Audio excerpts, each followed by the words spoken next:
C'est muni de pancartes noires, brandies pour la première fois en janvier 2015, que 1200 personnes se sont rassemblées place d'Armes à Metz.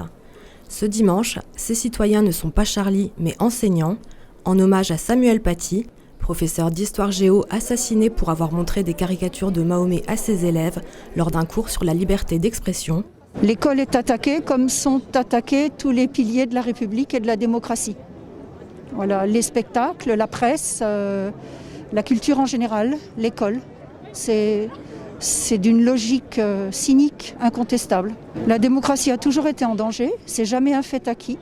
Il faut toujours se battre pour la démocratie.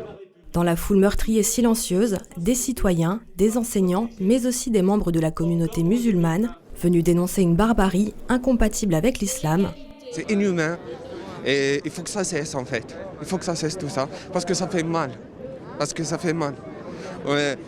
La France, c'est un pays de fraternité, d'égalité. Et franchement, ça fait mal au cœur de voir des attentats comme ça. Et surtout, ça fait encore plus mal quand c'est fait au nom de l'islam. Face à la montée de l'obscurantisme, le maire de Metz réclame plus de fermeté face au terrorisme islamiste et plus de moyens pour la communauté éducative.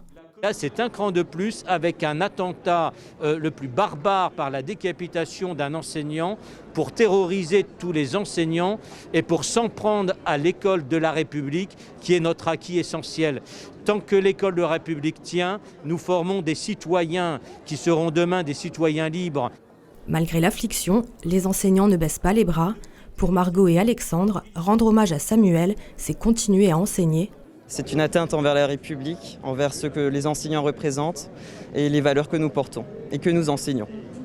Oui, c'est ça, on pense à tous nos collègues, aux élèves de M. Paty qui se retrouvent dans une situation horrible parce que quelqu'un a voulu priver un enseignant d'enseigner la liberté d'expression et d'enseigner à ses enfants à penser par eux-mêmes et à développer leur esprit critique.